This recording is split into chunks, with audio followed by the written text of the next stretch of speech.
नमस्कार, मैं Sandeep Kumar star classes की यूट्यूब चैनल पे आप सभी का स्वागत करता हूं। तो जैसे कि हम लोग क्लास 10th बिहार बोर्ड के लिए हिस्ट्री तो पढ़ ही रहे थे, ऑलमोस्ट शायद चैप्टर 3 तक पढ़े हैं, सबका थ्योरी, ऑब्जेक्टिव, शॉर्ट लॉन्ग सब पढ़ा हुआ है। आप डिस्क्रिप्शन में भी देख सकते हो और नहीं तो जाके प्लेलिस्ट में भी मिल जाएगा आपको चैनल पे। उसके अलावा हम लोग हिस्ट्री के साथ साथ हिस्ट्री को थोड़ा सा रोक के थोड़ा दिन के लिए जियोग्राफी स्टार्ट किए हैं। और जियोग्राफी के फर्स्ट चैप्टर में, क्योंकि कई खंडों में बटा हुआ है, तो फर्स्ट चैप्टर संसाधन के फर्स्ट पार्ट को हम लोग पढ़ लिए हैं। हाँ, संसाधन के क वाले खंड को पढ़ लिए हैं, जिसमें प्राकृतिक संसाधन था। और आज Bihar board class 10th geography chapter 1 का खंड बी पढ़ेंगे। खंड बी या खंड ख कह लीजिए, जल संसाधन। ठीक है, तो आज जल संसाधन के बारे में पढ़ेंगे और इस वीडियो में पूरे जल संसाधन को खत्म करने का काम करेंगे। ठीक है, तो शुरू से अंत तक वीडियो पे जुड़े रहें, देख लें पूरा वीडियो, पूरा समझ में आ जाएगा और आराम से एग्जाम में एक भी क्वेश्चन नहीं छूटेगा, गारंटी। ठीक है, चल आते हैं, देखते हैं। चेंज कर लें, कलम येलो कर लेते हैं। ठीक है,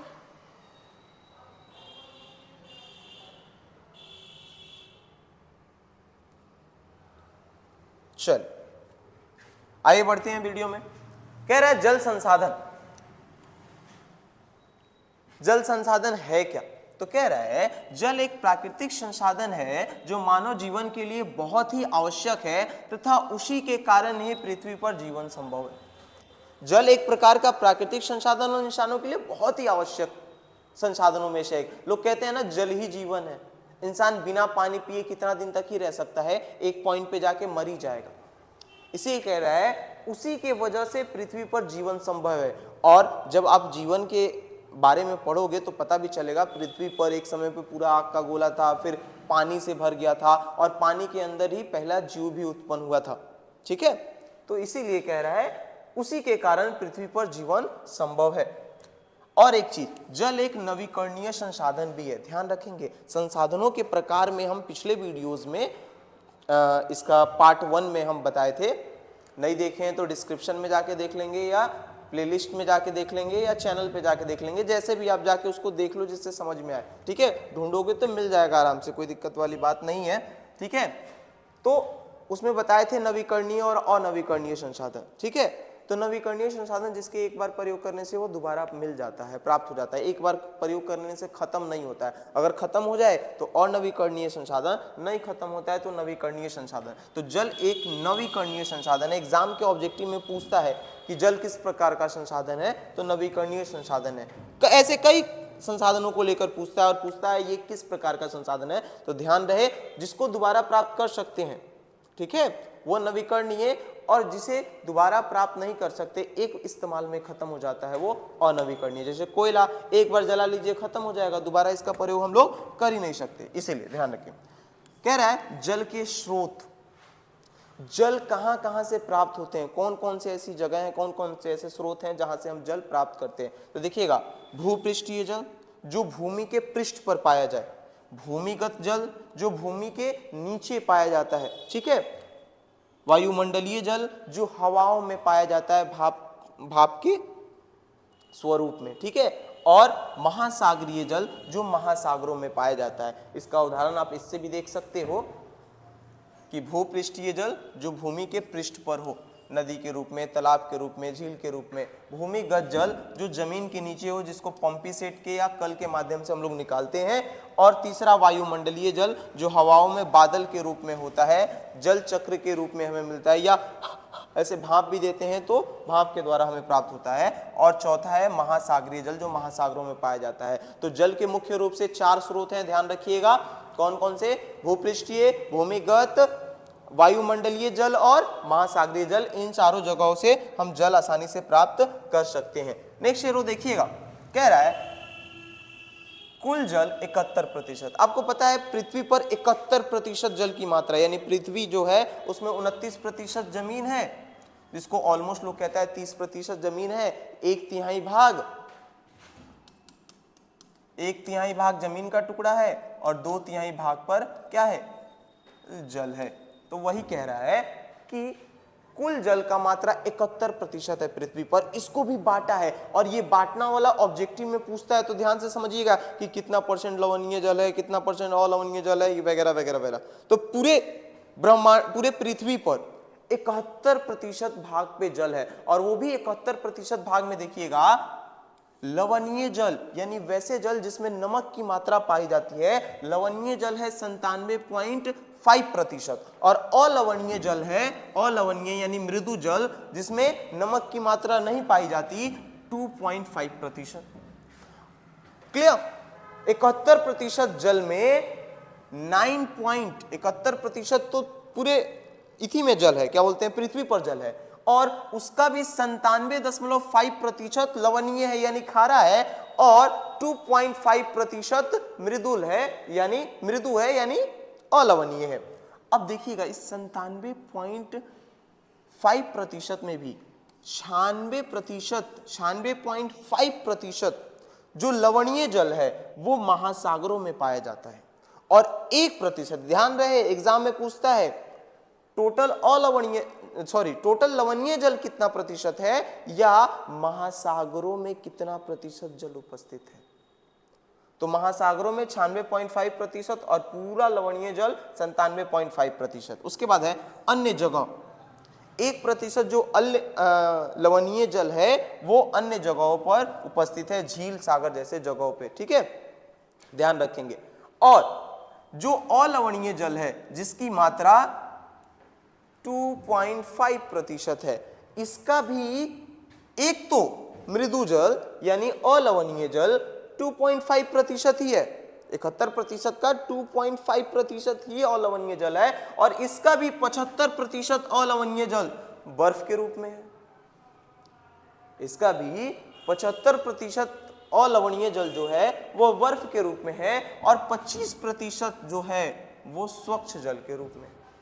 ठीक है, तो ध्यान रखेंगे टोटल पृथ्वी पर 71%, इसको भी दो भागों में बांटा गया है, लवणीय खारा जल 97.5% और लवणीय जल 2.5%, और लवणीय जल में भी महासागर में 96.5% और 1% कहीं और है, और ये 2.5% का 75%, लगभग 75% जल तो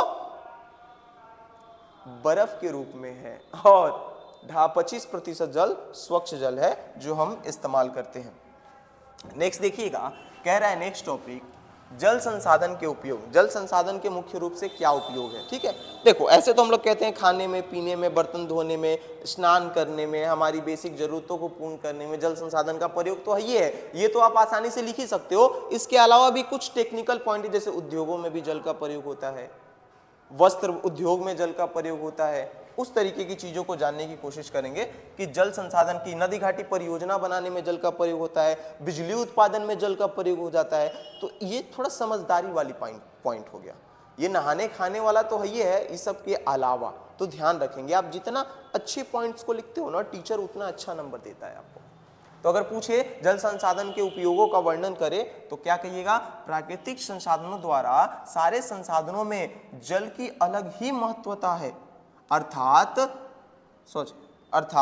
शास्त्र की दृष्टि से कहा गया है जल ही जीवन है, यानी जल की महत्वता अन्य सभी संसाधनों के महत्व से ज्यादा ही है। और कई सारे शास्त्रों के द्वारा यह भी कहना है कि जल ही जीवन है, जल है तो जीवन है, जल नहीं है तो जीवन नहीं है। जल का उपयोग विद्युत उत्पादन एवं वस्त्र उद्योगों के लिए बड़े पैमाने पर किया जाता है, यानी जल का प्रयोग ज्यादातर, एक तो महत्वपूर्ण संसाधन है ये है, और इसका उपयोग विद्युत उत्पादन और बड़े पैमाने पर वस्त्र उत्पादन में भी किया जाता है। संसाधनों को नदी घाटी परियोजना में बदलकर कृषि, औद्योगिकीकरण तथा ग्रामीण अर्थव्यवस्था को विकसित किया जा सकता है।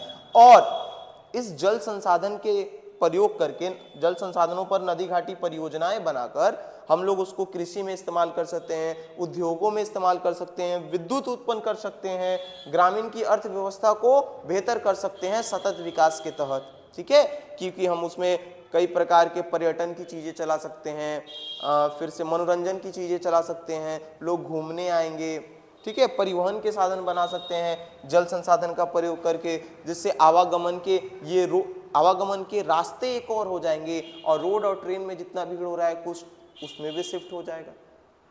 समझ रहे हैं बात को? तो इस तरीके से हम करके, और इसके अलावा हम अपने दैनिक जीवन में तो इसका प्रयोग करते ही, वो तो है ही है, उस सब के अलावा ये एक्स्ट्रा में। ठीक है, नेक्स्ट है बहुउद्देशीय परियोजना। एग्जाम में कई बार पूछा है बहुउद्देशीय परियोजना क्या है, बहुउद्देशीय परियोजना से आप क्या समझते हैं। ज्यादा दिमाग नहीं लगाना है, बस शब्द को देख लेना है। बहु मतलब बहुत ज्यादा, उद्देश्य मतलब बहुत सारी चीजें, और परियोजना यानी ऐसी परियोजना बनानी है जिससे बहुत सारे उद्देश्यों की पूर्ति हो जाए, बहुत सारे लक्ष्यों की प्राप्ति एक ही परियोजना के द्वारा हो जाए। यानी एक ऐसा काम कीजिए जिसके वजह से कई सारे काम ऐसे ही पूर्ण हो जाते हैं, उसी को कहते हैं बहुउद्देशीय परियोजना। आइए देखिए बहुउद्देशीय परियोजना क्या है। कह रहा है मानव अपनी कुशलता, तकनीक, आधुनिकता के सहारे नदियों के ऊपर बांध बना के इसके जल का प्रयोग परिवहन, सिंचाई, बिजली उत्पादन, मनोरंजन, वन्य जीव संरक्षण, बाढ़ नियंत्रण, मिट्टी अपरदन और पर्यटन जैसे आर्थिक और सामाजिक कार्य को एक साथ संपादित करता है, जिसे बहुउद्देशीय परियोजना कहते हैं। यानी मनुष्य इतना समझदार है, बहुउद्देशीय परियोजना के तहत नदी के ऊपर अपनी कुशलता, अपनी तकनीक, अपनी आधुनिकता के सहारे, यानी जितनी सूझबूझ, जितनी समझदारी और जितना वो तरक्की किया उसके सहारे नदी घाटी परियोजना बना देता है। और एक नदी घाटी परियोजना यानी पुल बना देने से, एक नदी घाटी परियोजना का काम कर देने से उसके कई सारे उद्देश्य पूरे हो जाते हैं अगर वो करना चाहे तो। कौन कौन से भाई? तो परिवहन का साधन बन जाएगा, सिंचाई को आराम से कर सकता है, बिजली उत्पादन, वहां पे बिजली उत्पादन का इथी लगा के उत्पादन कर सकता है, वहां पे मनोरंजन का साधन बना सकता है, स्टीमर डाल उल के, बोट डाल के लोग आएंगे घूमेंगे। वन्य जीव संरक्षण हो जाएगा, वन्य के जीव भी वहां से जुड़े होंगे तो आके पानी वानी पिएंगे। बाढ़ नियंत्रण हो जाएगा क्योंकि वहां पे किवाड़ा रहेगा तो उससे पानी वगैरह अपने हिसाब से कंट्रोल किया जा सकता है। मृदा अपरदन रुक जाएगा, नदी के कटाव रुक जाएंगे, पर्यटन का एक साधन बन जाएगा, लोग वहां पे घूमने उमने जाएगा। तो एक नदी घाटी परियोजना के द्वारा इतने सारे उद्देश्यों को पूर्ण कर लिया जाता है, और जब इंसान ऐसे करता है उसी को कहते हैं बहुउद्देशीय परियोजना। ध्यान रखिएगा, बहुउद्देशीय परियोजना पर, एक नदी घाटी पर पुल बना के बहुत सारी योजनाओं को पूर्ण कर लेता है इंसान, उसी को बहुउद्देशीय परियोजना कहते हैं।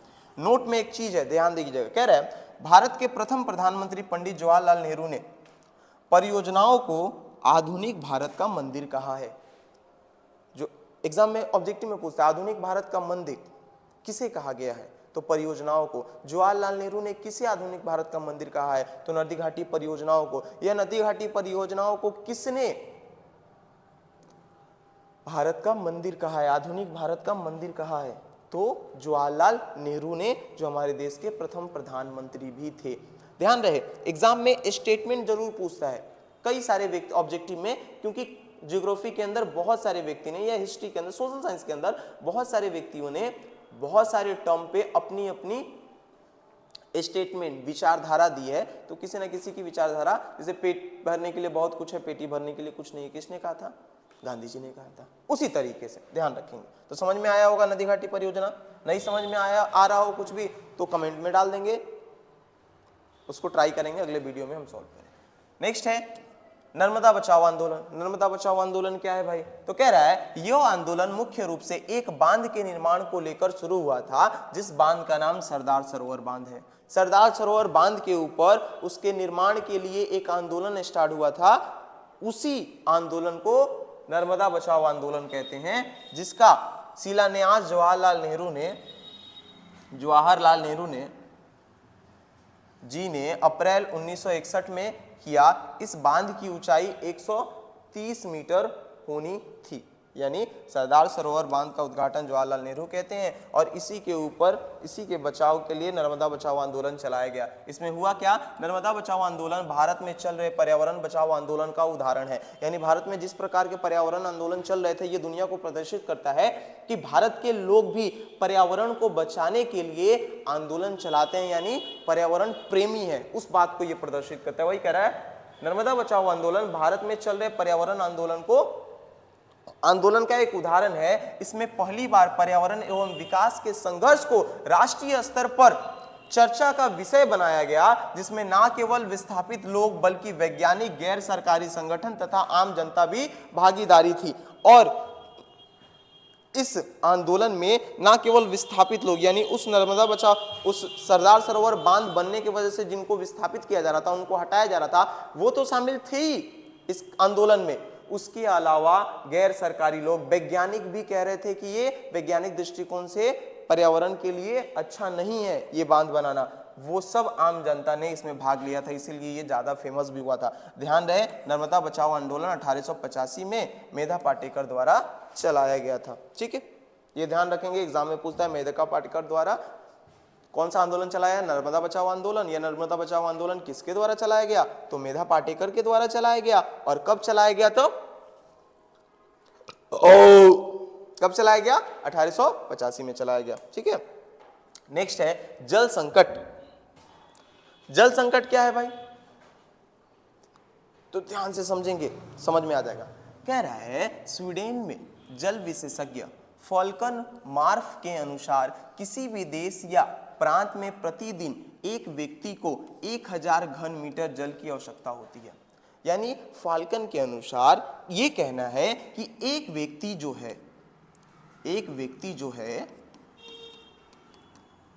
एक दिन यानी 24 आवर में कितना जल का इस्तेमाल करता है, 1000 घन मीटर का, 1000 मीटर क्यूब जल का इस्तेमाल करता है। और 1000 मीटर क्यूब घन क्या हुआ, देखो एक ऐसा डब्बा जिसकी लंबाई, चौड़ाई और ऊंचाई सब क्या हो, 10-10 मीटर हो, और इस डब्बे में जितना पानी अटेगा उसी पानी को कहेंगे हम लोग 1000 मीटर क्यूब या 1000 घन मीटर। तो वो कहते हैं एक व्यक्ति को उसके हर एक काम के लिए, ठीक है, एक नॉर्मल व्यक्ति को उसके हर एक काम के लिए 24 घंटा में लगभग 1000 मीटर क्यूब पानी की आवश्यकता पड़ती है। ठीक है, और अगर इतना पानी से कम यानी एक व्यक्ति को 24 घंटा में इतना से कम पानी मिल रहा है तो उस जगह पे जल संकट है, और नहीं मिल रहा है तो जल संकट नहीं है। यहां पर देखिएगा, और इससे कम जल की उपलब्धता को जल संकट कहते हैं। यानी अगर किसी भी जगह पर एक व्यक्ति को 24 घंटा के अंदर 1000 घन मीटर से कम पानी मिल रहा है तो वहां पे जल संकट उपलब्ध है। ठीक है, वर्तमान समय में भारत में प्रति व्यक्ति पर 1300 मीटर क्यूब जल उपलब्ध है। वर्तमान में भारत के अंदर औसतन, आप कहिएगा सर कहीं पे तो एकदम पानी नहीं मिलता है, कहीं पे औसतन, सबको लेकर ओवरव्यू से देखा जाए क्योंकि कहीं पे तो काफी पानी है ना, तो भारत के अंदर 1300 मीटर क्यूब है, पर ये लगातार घट रहा है, जो बड़ी चिंतनीय बात है। जल पीने के साथ साथ और भी बहुत से कामों में प्रयोग किया जाता है। जैसे वर्तमान में भारत के कुल विद्युत का लगभग 22% हिस्सा जल विद्युत से प्राप्त किया जाता है। और कह रहा है जल का प्रयोग हम लोग पीने के अलावा बहुत सारी चीजों में, नहाना धोना, बर्तन साफ करना, पौधे सिंचाई करना, तो बहुत सारे चीजों में करते हैं, विद्युत उत्पादन करना। और उसी का एक उदाहरण देते हुए कहा है कि वर्तमान में हम विद्युत केवल जल से, जितना भी विद्युत उत्पादित होता है भारत के अंदर उसका 22% हिस्सा केवल जल के द्वारा उत्पन्न करते हैं। ठीक है, तो इतना महत्व रखता है जल। ठीक है, तो इतना से कम अगर जल कहीं पे मिलता है तो उसी को क्या कहते हैं, जल संकट कहते हैं। 1000 मीटर क्यूब से कम, मीटर स्क्वायर हो गया, क्यूब से कम। ठीक है, यहां पे है जल संरक्षण क्या है, एग्जाम में पूछता है ऐसे। देखो संसाधन को लेकर, संसाधन के उपयोग, संसाधन का विनाश कैसे हो रहा है ये, या उसको संरक्षित कैसे कर सकते हैं, ये एग्जाम में पूछता है, तो ध्यान रखेंगे, कंफ्यूज नहीं होंगे। कह रहा है जल जो कि प्राकृतिक संसाधनों,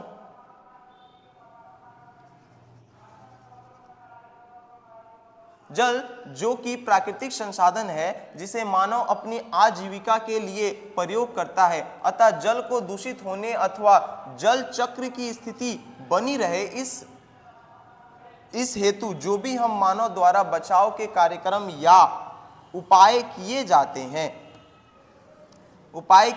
हैं उसे ही हम जल संरक्षण कहते हैं। सिंपल, जल संरक्षण क्या है, तो जल एक प्राकृतिक संसाधन है और वो हमारे आजीविका के लिए बहुत आवश्यक है। यहां तक तो हो गया। इसीलिए अतः जल को दूषित होने से बचाना और उसके पुनः चक्रण के सर्कल को बनाए रखने की जो प्रक्रिया है उसी को जल संरक्षण कहते हैं। यानी हम ऐसा काम करें जिससे जल दूषित ना हो और जल के पुनः चक्रण की स्थिति हमेशा बनी रहे कि जल चक्र चलता रहे बेहतर ढंग से, तो वो सारे उपाय ही जल संरक्षण के उपाय हैं। क्लियर? जल को दूषित होने अथवा जल चक्र की स्थिति बनी रहे, इस हेतु मनुष्य जो भी बचाव कार्य करता है, जो भी उपाय करता है, उसे ही हम क्या कहते हैं? जल संरक्षण कहते हैं। जैसे मृदा संरक्षण से था ना, तो मृदा अपरदन को बचा ले और मृदा को उपजाऊ बनाए, मृदा के कटाव को रोके और मृदा को उपजाऊ बनाना ही मृदा संरक्षण है। वैसे ही जल को दूषित होने से बचाना और जल चक्र की स्थिति को बनाए रखना ही क्या है? जल संरक्षण है। सिंपल सा। बाकी यहां से देख ले सकते हैं आप, कोई दिक्कत वाली बात है नहीं है तो नोट कीजिए, ठीक है? रिवीजन टाइम में काम आता है, नोट किया हुआ। नेक्स्ट है जल संरक्षण के उपाय। जल संरक्षण के उपाय क्या है? ठीक है, जल संरक्षण तो जरूरी है सर, समझ में आ गया कि हमको जल को दूषित नहीं करना चाहिए और ऐसा काम करना चाहिए जिससे जल चक्र की स्थिति बनी रहे, जल संरक्षण हो जाएगा। अब इन दोनों चीजों को करने के लिए हम क्या क्या उपाय कर सकते हैं, तो आइए भाई बताते हैं। कह रहा है जल संरक्षण हेतु सर्वप्रथम अपने स्वयं में यह प्रण लेना होना कि जल को व्यर्थ या बर्बाद ना करें। सबसे पहले तो हमको अपने मन में प्रण यानी कसम खाना होगा, क्रिया खा लो आज, जल संरक्षित करना है, उसको दूषित होने से बचाना है, तो सबसे पहले तो यही कि हम आज के बाद से बेमतलब का पानी तो कहियो बर्बाद ना करेंगे सर, जितना जरूरत होगा उतना ही पानी का इस्तेमाल करेंगे। तो सबसे पहले हमको प्रण लेना होगा खुद से, ठीक है? आप प्रण लीजिए बढ़िया से, ठीक है? अगर कहीं नहीं प्रण लेते हैं तो गलती बात है, प्रण लीजिए। उसके बाद कह रहा है जल संरक्षण के लिए वर्षा जल संग्रहण के विभिन्न तरीके अपनाना चाहिए। जल संरक्षण के लिए हम ये भी कर सकते हैं कि जो वर्षा के द्वारा जल गिरता है उसको इकट्ठा कर सकते हैं, जिससे हम बाद में प्रयोग कर लेंगे, और उसका प्रयोग कर लेंगे तो भौम जल तो संरक्षित ही होगा ना, क्योंकि दूसरे जल का प्रयोग नहीं करेंगे। फिर कह रहा है घर के आसपास खाली जमीन में वृक्ष लगाना चाहिए, वृक्ष भी लगाना चाहिए जल संरक्षण के लिए। उसके बाद हर नागरिक में जल संरक्षण हेतु जागरूकता लानी चाहिए।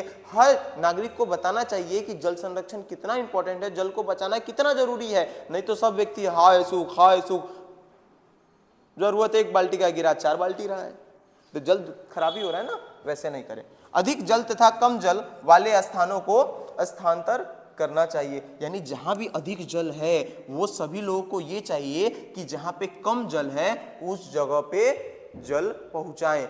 ऐसा नहीं कि पॉलिटिक्स रीजन की वजह से कुत्ता बिलाइनियर आपस में लड़ते रहे, जिसे लड़ते हैं सब। दिल्ली के बेचारे कम पानी है, अगल बगल में पंजाब हरियाणा है, पानी नहीं छोड़ते हैं, सब नाप के छोड़ते हैं, सब दिक्कत हो जाता है। समझो जी, वहां पे पानी नहीं है, आपके पास है तो दो, मदद करोगे तब तो मदद मिलेगा, दोगे नहीं खाली लोगे। पर्दार हो, पर्दारों का यही होता है, देखिएगा, देते कम लेते ज्यादा है क्या जी, सब समझते होंगे। पर ये बात है, ये बतवा सब पर्दार का होता है। दो भाई है, दोनों भाई यही कहता है, खाली लेते हैं देते नहीं है। तो दोनों आदमी ले रहा है तो दे कौन रहा है, बुझे, छोड़िए हटाइए। नेक्स्ट है शावर की जगह बाल्टी में पानी भरकर स्नान करें। शावर में नहीं बुझाता है कितना पानी गिर गया, तो उसके जगह पे बाल्टी वल्टी का प्रयोग करेंगे तो समझ में आएगा और कम पानी का इस्तेमाल कर पाएंगे। नेक्स्ट क्वेश्चन है, नेक्स्ट टॉपिक ही है, उसको क्वेश्चन के रूप में डाल दिया गया है क्योंकि एग्जाम में ऐसे ही क्वेश्चन पूछ देता है। कहता है वर्षा जल की मानव जीवन में क्या भूमिका है? जो बारिश का पानी छमछम आता है उसका हमारे जीवन में क्या भूमिका है? तो आपको ये अरे सर गनवा नहीं सुने हैं, नाचूं मैं आज छम छम छम। तब बारिश आता है तो हमको नहाना है। बारिश का महत्व बस इतना है, हट बन रहा, इतना नहीं है। बारिश का महत्व बहुत ज्यादा है। ये नाचना नहाना गाना, न तो फिल्म में देखे हैं सर, बारिश होता है तो सब कोई नहाता है गाता है ना जी। उसके अलावा भी जिंदगी में बहुत कुछ है, तो सिनेमा से तनी दूर रहिए, अब पढ़ाई पर फोकस कीजिए, बुझे? पढ़ाई में क्या कर रहा है? वर्षा जल की मानव जीवन में क्या भूमिका है, तो क्या क्या भूमिका है, क्या आइए देखते हैं। कह रहा है वर्षा जल की मानव जीवन में महत्वपूर्ण भूमिका है, बहुत ही जरूरी भूमिका है, नाचने गाने नहाने के लिए नहीं, उसके अलावा भी। वर्षा जल के कारण ही नदियां, तालाब, पोखर, नहर आदि जल स्रोत में जल को संग्रहित कर कृषि से संबंधित कार्य किए जाते हैं। सोचो कितना महत्वपूर्ण है कि बारिश का पानी आता है तभी तो हम किसी भी प्रकार के नदी में, तालाब में, पोखर में, देखिएगा बारिश नहीं होता तो सब सूख जाता है, बारिश होता है तो इन सब जगहों पे जल इकट्ठा होता है और एक अच्छा जल का स्रोत बनता है, संग्रहित करते हैं, यहाँ पे जल संग्रहण होता है जिसका प्रयोग बाद में हम लोग कृषि से संबंधित कार्यों के लिए कर लेते हैं। और कई जगहों पे तो नदी उदी का प्रयोग पीने के पानियों के लिए भी तो किया जाता है। तो इतना महत्वपूर्ण है जल का पानी, नाचने के लिए नहीं है खाली। कह रहा है वर्षा जल के फल स्वरूप ही मिट्टी में नमी बनी रहती है एवं सुखाड़ जैसे प्राकृतिक आपदा से हमें राहत मिलती है, और वर्षा की वजह से ही जमीनों में नमी बनी रहती है और सुखाड़ की समस्या नहीं आती है, नहीं तो सुखाड़ की समस्या आ जाएगी, थाव नहीं चलेगा। तो इतना महत्वपूर्ण भूमिका निभाती है वर्षा का। वर्षा का पानी आता है तभी तो भौम जल का स्तर ज्यादा नीचे नहीं जाता है, नहीं तो और नीचे जाते जा रहा है, क्योंकि वो दरारों के माध्यम से नीचे जाती है पानी और वही भौम जल अच्छा बन के हमें ऊपर की स्थिति में मिलता है। नहीं तो देख रहे हैं हम लोग दरार नहीं छोड़ रहे हैं, बारिश का पानी जमीन के अंदर नहीं जा रहा है तो जमीन का पानी कितना नीचे जाता जा रहा है, भौम जल की स्थिति कितनी नीचे जा रही है।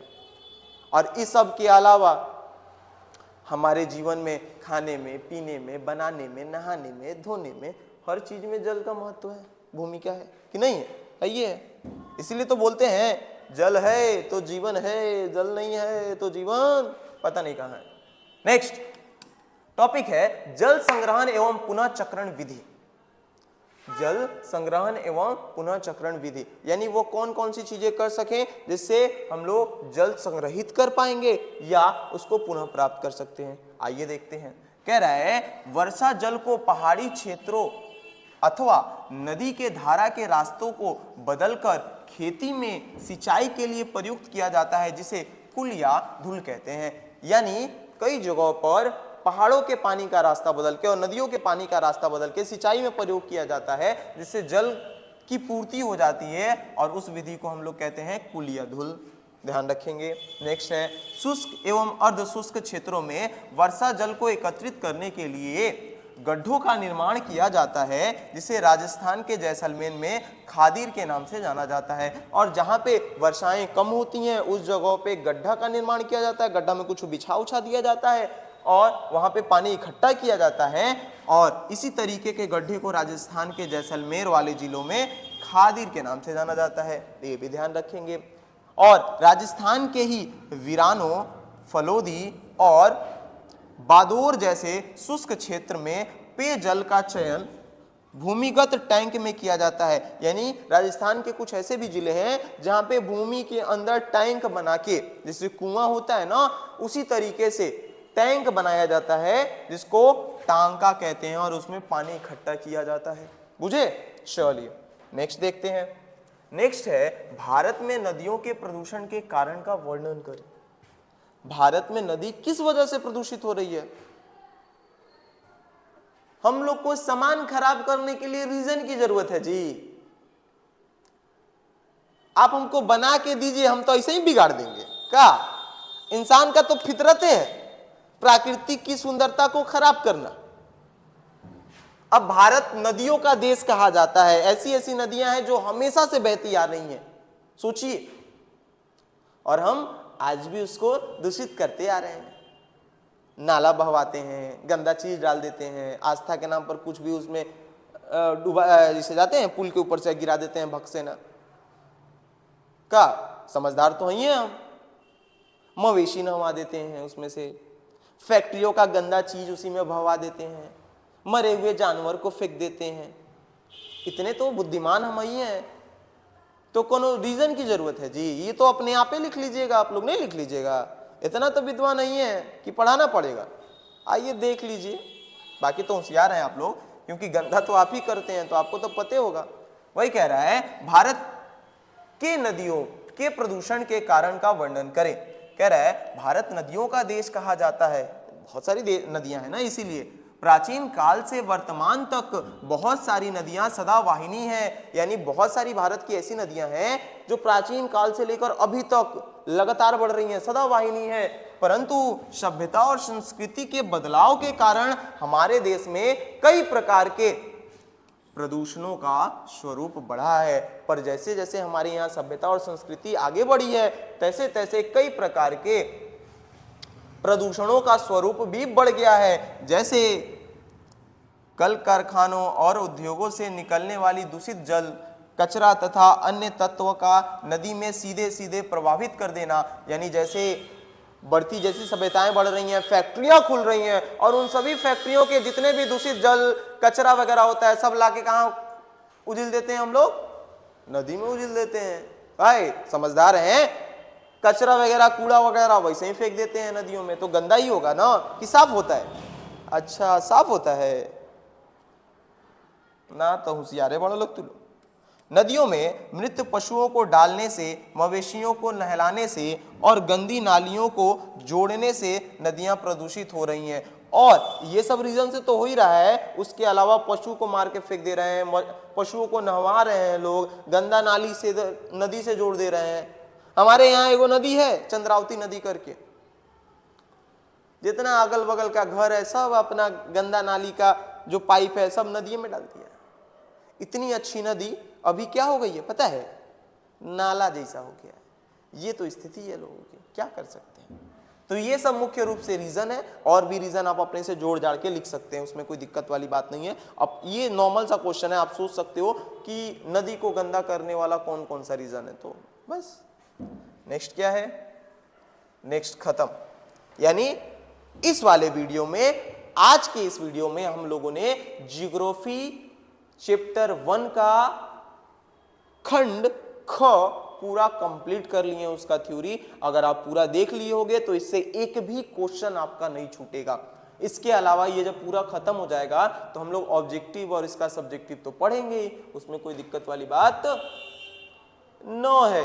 ठीक है, तो उम्मीद है आप सभी को समझ में आया होगा, और समझ में आया हो तो और दोस्तों के पास भी शेयर करें, सबका इसका लाभ उठाने दें। सब लोग वीडियो देखें, अपनी एग्जाम की तैयारी अच्छे से करें और प्रैक्टिस भी जारी रखें।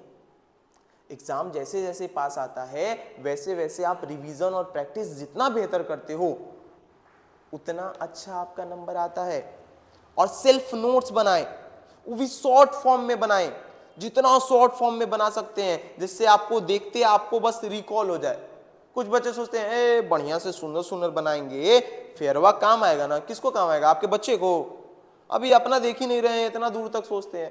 तो जितना शॉर्टकट में हो सके उतना शॉर्टकट में बनाएं उसको, और बढ़िया से बनाएं, बढ़िया से देखें और बढ़िया से एग्जाम की तैयारी करें। एग्जाम ऑलमोस्ट 3 महीने हैं आप लोग के, ठीक है। और जिन भी बच्चों का सोशल साइंस कंप्लीट नहीं है, छूटा हुआ है, उनके पास इस वीडियो को शेयर करें। अच्छा लगा हो तो लाइक करें, और कुछ ना समझ में आया हो, डाउट हुआ हो, या कुछ ऐसी बातें हो जो आप कमेंट कर सकते हो तो कमेंट भी करें। फिर मिलते हैं नेक्स्ट वीडियो में। नमस्कार।